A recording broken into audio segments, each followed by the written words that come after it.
Hello students, welcome to EVG Pathshala. I am Dr. Anil Kumar, working as Assistant Professor in Center for Medical Biotechnology, MD University, Rohtak. Today we are going to discuss about a module Bioinformatics and Biostatistics Part 2 under the paper Animal Cell Biotechnology. So in earlier part of module, we had discussion on the bioinformatics. In this second part, we are going to discuss about the biostatistics. So in this module, we are going to learn about the basic concept of statistics and the biostatistics. We are going to learn about the database sources, types and presentations. We are going to learn about the how to do hypothesis testing, what other steps are there. We are going to learn about the various sampling technique. We are going to learn about how to differentiate between the descriptive and inferential statistics, and we will also going to learn about the dependent and independent variables and what are their use in regression and the correlation analysis. So basically, a research should consist of a good research question, investigation, presentation, and the conclusion. So presentation is an important part of statistics. When we are presenting our data in an efficient way, then only we can conclude the things. Now, what is the statistics? The term statistic is used to mean either statistical data or statistical methods. When we are applying this term to the statistical data, it means numerical description of the things. This description can be in the form of measurement or count. When we are applying this term to statistical method, the statistical method basically comprise the body of statistics. It employ organization of data, collection of data, and the interpretation of data. So why want to study the statistical test? Because it helps us to know about the presence of difference, and it helps us to know the degree of difference, direction of change, and it also predict the change.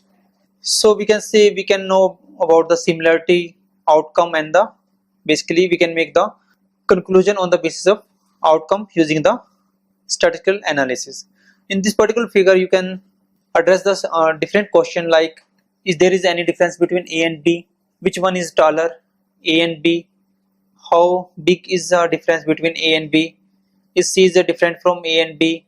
Is there any pattern now? If there is a D, can you predict the how tall is a D? So this type of question we want to handle, we have to use the statistical analysis or statistical test. Type of statistic. Now there is a two important type of statistic we are having: descriptive statistic and the inferential statistic. Now descriptive statistic means we are dealing with the method of organizing our data, summarizing our data, and the presenting data in a informative way. That can be in the form of your figure, table, text you can use. Inferential statistic, as the name indicate, it is used to determine something about something, means we are looking for the some conclusion or outcome about our study or population. So in this particular figure you can see the things. There is a term population and sample has been used. These are the two different terms. Population means entire set of individual or object of our interest, and sample is basically portion or part of a population which has been drawn. Statistical data. Now data we are collecting from many sources.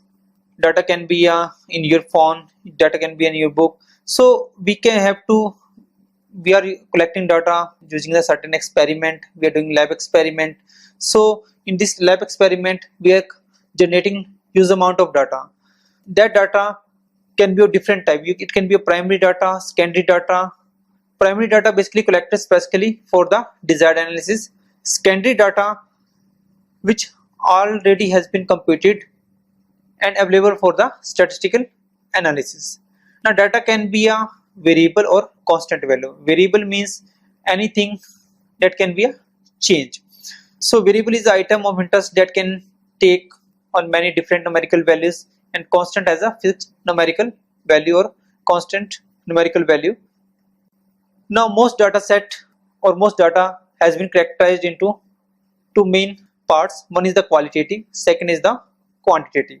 Qualitative, as the name indicating, data are the measurement that is filled into the several categories, like we can discuss about the hair color is there, ethnic group is there, or other alternate of the population is there. In quantitative data, data has been observation as a measurement. So we are using a certain measuring scale there, like distance traveled to the college, number of children in family, height of a student. So these are the basically quantitative type of data. The qualitative data can be represented by letter and words. They can be of two parts. First, the dictotomic and the polynomial. Dictotomic means we are having two options. Two option, like we can example of gender, male and female. For polynomic, we are having more than two option. We can have three option, four option. Suppose we are looking for the satisfaction level. It can be a low, high, moderate. So quantitative data are always can a number, the result of counting or measure. Quantitative data can be separated in two subgroups. One is the discrete, second is the continuous. A discrete group, it is a result of counting. For example, you can say number of students. For continuous data, it can be result of measuring. For example, you can say distance traveled or weight of a luggage. So scale of measurement, when we are presenting our data, we have to give some scale to them. When we are considering scale of measurement, there is a four scale are there: nominal, ordinal, interval and the ratio. In nominal scale, which is basically consists of a categorical data, so we can take example of like eye color, we can take example gender, male or female. So there is a dichotomous data is there. In ordinal scale, we are giving a ranking system. So we are moving from lower rank to the higher rank. So we can give the color complexion from poor, fair and fairness is there. In interval scale type of measurement, we can give example of a temperature scale, which is basically measured in a Fahrenheit. In ratio, we can example like we can have 1:2, 1/2 volume, 2/3 volume. So this is example of ratio. So data can be presented as a group data or ungrouped data. Now group data are data which are organized and arranged in the different kind of classes or categories. Ungrouped data that are not grouped or that has been not been arranged. So we can present the data into tabular form, we can present into textual form, or we can use graphical form. In that tabular form, we can use simple table as well as complex table. Table can be a 2x2 or it can be a 5x5, 10x10. That is a complex table. And textual, basically in textual data representation, we are using a rearrangement from the lowest to the highest. Example is the stem and leaf plot. In graphical representation, we are having two type of data. For qualitative, we have different representation, and for quantitative, we are having different representation. For quantitative data, we are having histogram, polygon, ogive, time series graph, scatter diagram is there. For quantitative data, we are having bar chart, pictogram and pie chart. So in this figure, you are looking at the bar chart. Now bar chart basically are used to represent and compare the frequency distribution of a discrete variables, or we can use the categorical data as well. So in this series, you can look for the different kind of a bar chart. There is a simple bar chart is there, there is a component bar chart is there, and there is a percentage bar chart is there. Next is a histogram. Histogram is used for the quantitative and the continuous variables. It is used to present variables which have no gaps. For example, we can say age, weight, height, blood pressure, blood sugar, etc. It is a consisting of series of blocks. The class interval are given along the horizontal axis and the frequency is given along the vertical axis in particular graph. You can look for the histogram there. Frequency polygon. Frequency polygon is an area diagram of frequency distribution over histogram. So it is a linear representation of a frequency table and histogram obtained by joining the midpoints of the histogram blocks. In this particular frequency polygon, frequency is plotted at the central point of a group.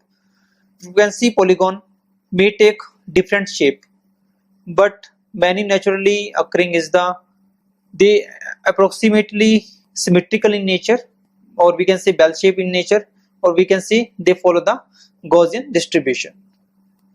Pie chart.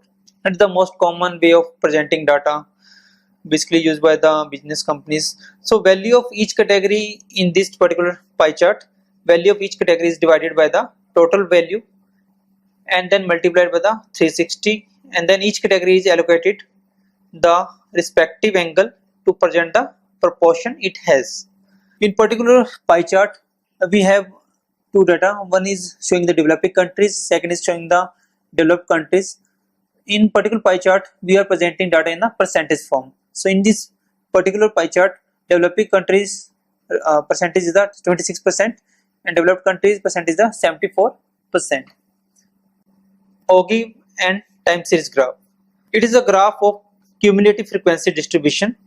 Now Ogive is used when one wants to determine how many observations lie above and below a certain value in a distribution. So we look for the minimum and the maximum value which lies above and below the certain distribution. The time series graph is the second kind of presentation for the data. Time series graph is a graph of data that have been measured over the time. The horizontal axis of this graph represent the time periods and the vertical axis shows the numerical value corresponding to this time period. Pictogram. It is a popular method of representing data to those cannot understand orthodox chart. In this case, we are presenting a small picture or symbol to present our data. Example picture of doctor to present a population physician. You can use apple, bananas, many type of symbol you can use in a pictogram. So before going to discuss about the sampling, we must know what is the sample. Sample is a portion of a population. The sample should have a same characteristic as the population. We can subgroup the sampling. It can be a with replacement, it can be a without replacement. In with replacement sampling, the member of a population have chance of being chosen twice. Like we can give example of a candy when we are choosing from a bowl. In without replacement, the member of a population have a chance of being chosen once. Like we can give example of a lottery system. Sampling method, they can be characterized as a random sampling and the non-random sampling. In random sampling, each member of the population has an equal chance of being chosen. In non-random sampling, it is opposite to the random sampling. In this case, the member has not an equal chance of being chosen. So when we are doing the sampling should be not so large because it can create the sampling error. Sampling error can be also caused by the non-sampling method like any defect in a device.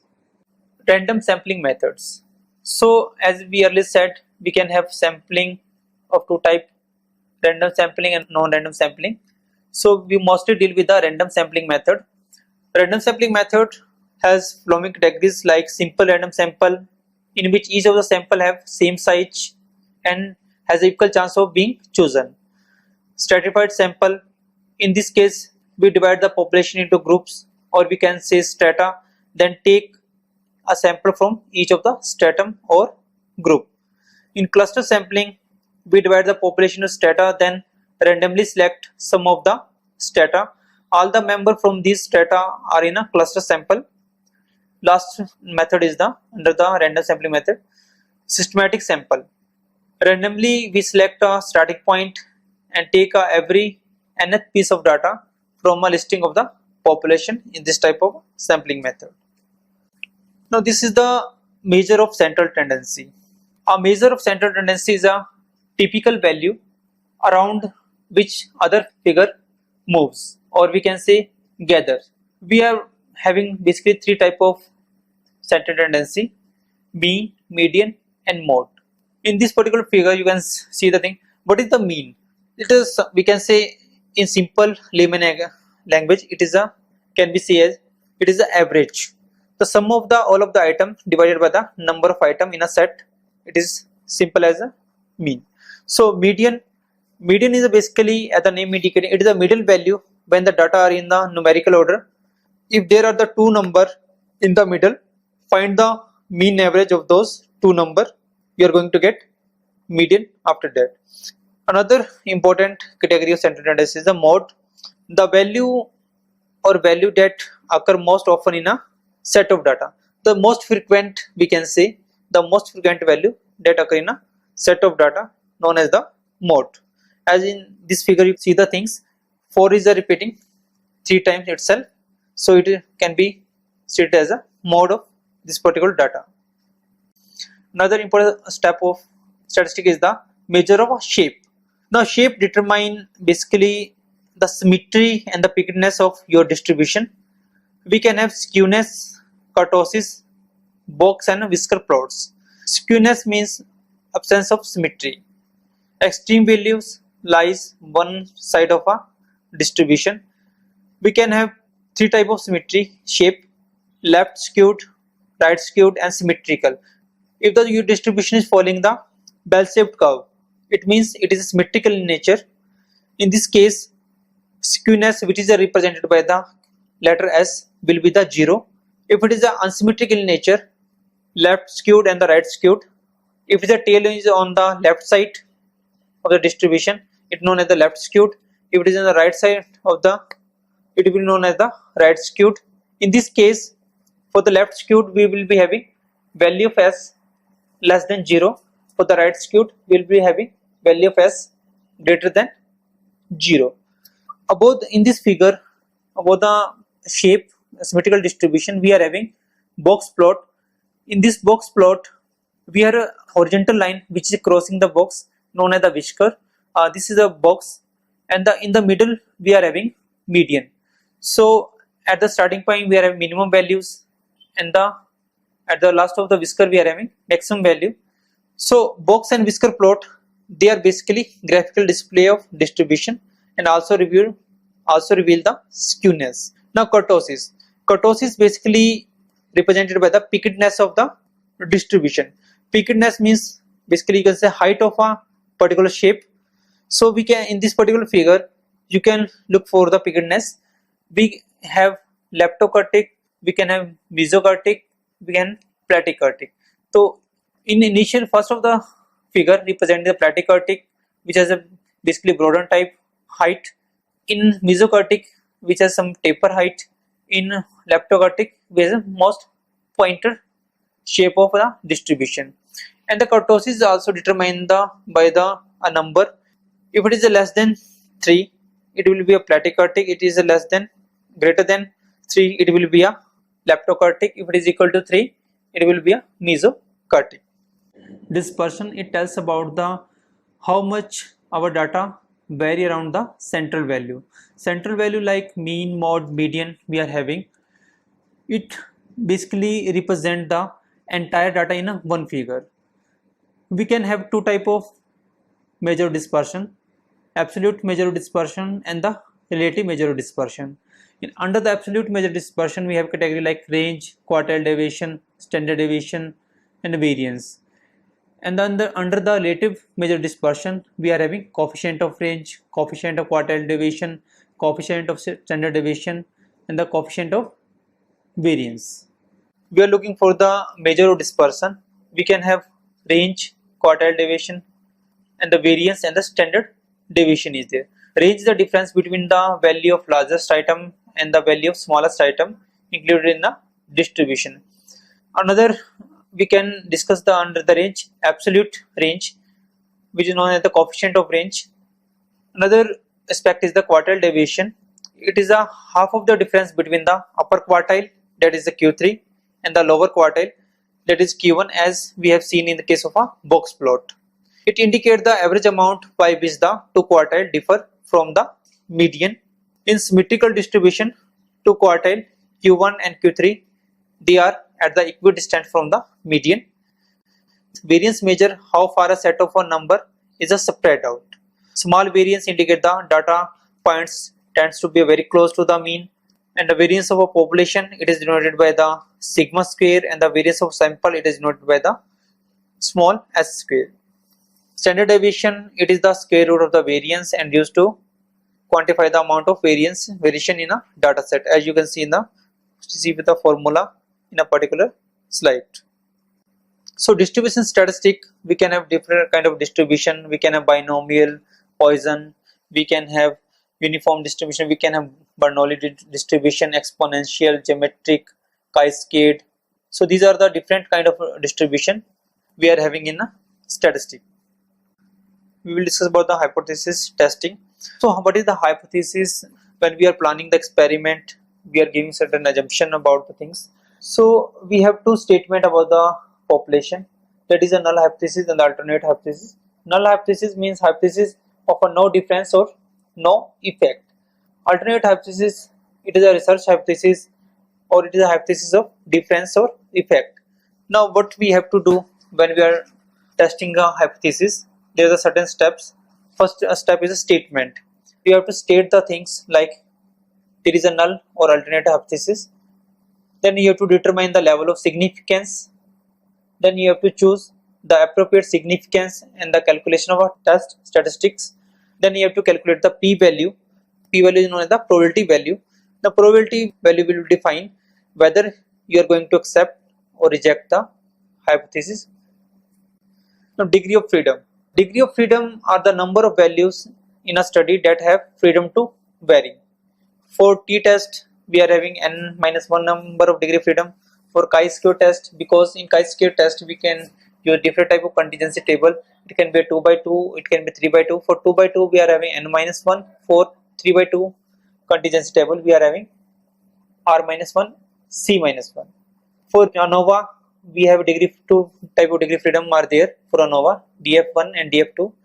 df1 is k-1, it is a between the group degree freedom, and n-k is the degree of freedom within a group. Here k represent the number of group or conditions.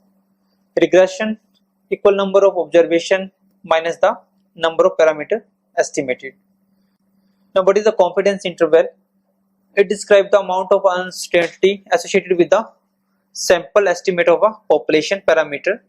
The confidence level describes the any doubt associated with the sampling method.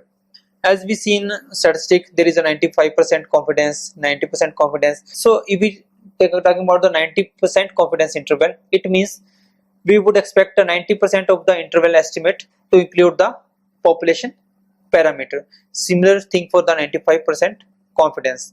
So confidence interval can be calculated. It is the sample statistic plus minus margin of error. Another terminology is the odd ratio. Odd ratio, it provides a reasonable estimate of a relative risk for the uncommon conditions. Odd ratio equal to the odd that an individual with a specific condition has been exposed to a risk factor divided by the odd that a control has been exposed. So if we are having odd ratio of 0.6, it indicates the patient exposed to the variable of interest were 40%. T-test. T-test is used to compare mean of two population or two group we can say.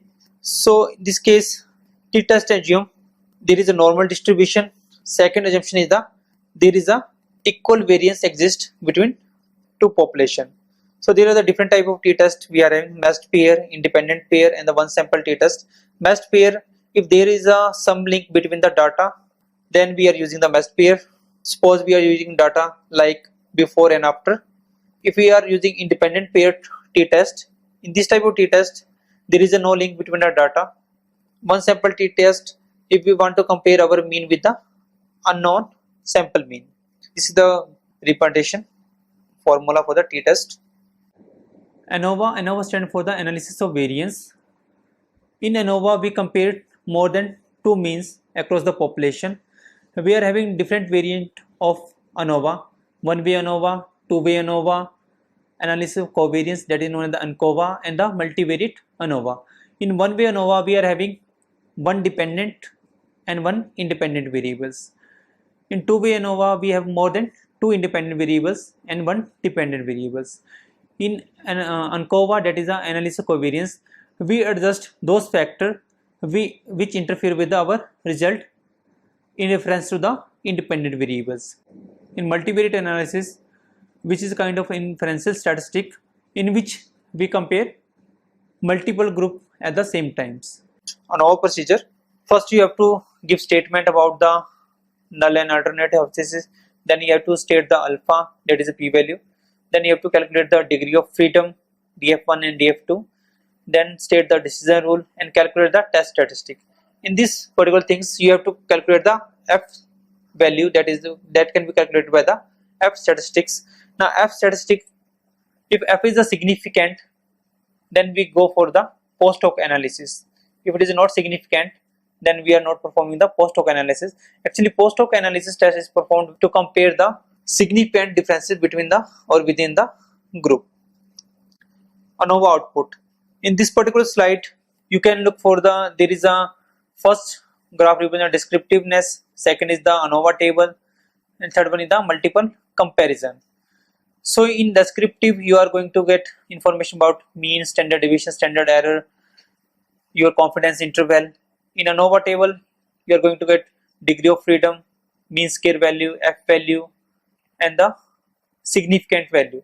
In this case, the value is a 0.021. Multiple comparison table represent the result from the post hoc analysis. Chi-square test. A chi-square statistic is used when you are having categorical data. So it has having certain assumptions like discrete outcome should be there, means you must having categorical data, dichotomous variable should be there, ordinal variable should be there. For example, you could have a clinical trial with blood sugar outcome of hypoglycemic and the normoglycemic and the hyperglycemic. So you can say this is a dichotomous variable. So in this case, this is the formula for in which we are having observed frequency and the expected frequency. So this type of data, whatever the data we are collecting for the chi-square test, we are presenting it in a contingency table. So it is a cross tabulation table. It can be a 2 by 2, it can be a 2 by 3, or it can be a higher in range. The chi-square test can be of two types: goodness of fit, and the second one is the test for independence. Goodness of fit test, observed frequency of one variable are significantly different from the expected frequency of same variable. Suppose you want to explain the occurrence of head and tails while flipping the coin. Test for independence, compare two variable in a contingency table to see if there is a associated or independent of each other, or it tests to see whether distribution of category variable differ from each other. So for example, you can say if there is an association between the smoking and lung cancer. A very small value of chi-square test statistic means your observed data fits your expected data. If value is a high, it means your data does not fit the expected data. So in other words, we can say there is a no relationship. Now calculated chi-square value is compared with the critical value from the chi-square table. If the chi-square value is more than the critical value, then there is a significant difference we can see.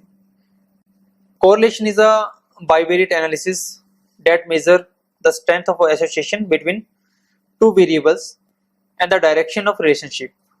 The strength of relationship determined by the correlation coefficient. Correlation coefficient is represented by the R and the rho.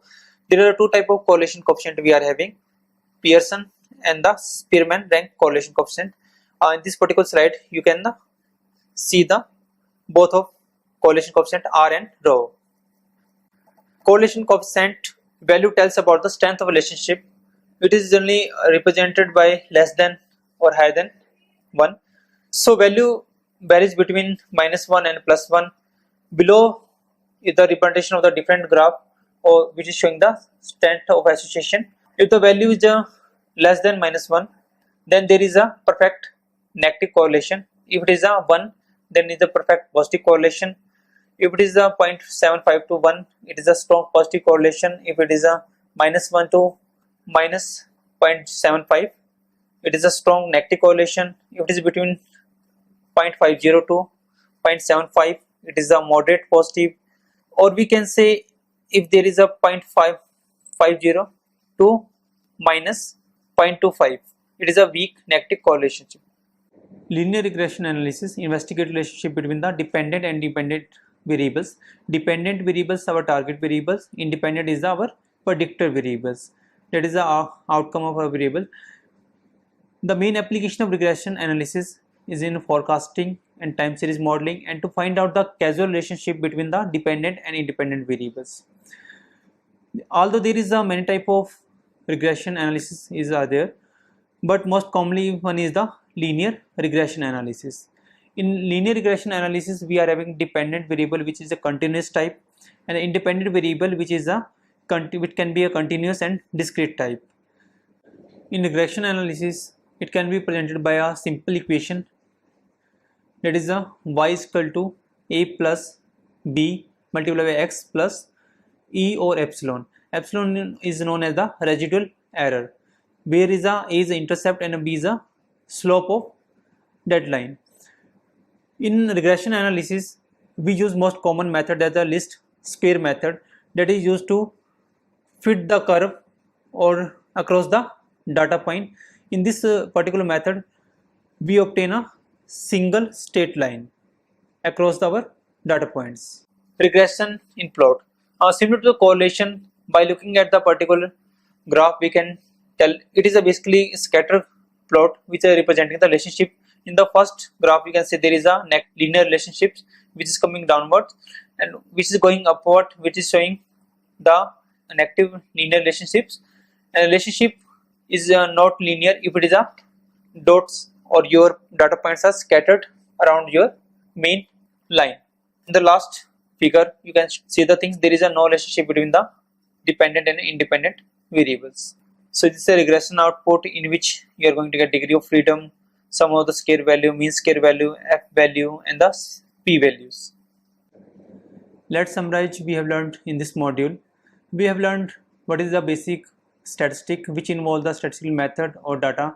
We have learned about the category of statistic, which is a descriptive and inferential. We have learned about the how to collect statistical data, what are the sources of those data. We have learned about different variable, scale of measurement, which was the ordinal, nominal, ratio, and interval, and how we can present the data in different form, like graphical form, we are presenting in a tabular form, and textual form. And we have discussed about the dependent variable and independent variable, and how we can relate this dependent and independent variable using the correlation and regression analysis. We have learned about how we can compare the means when we want to compare two means or more than two means. For two means we can use the t-test, for more than two means we can use the ANOVA is there, Markova is there, and we can use the multivariate analysis. And we have also discussed about the shape of distribution, how we can measure the shape of distribution by its distribution, by its width, or by its pickedness. We have learned about skewness, we have learned about the kurtosis.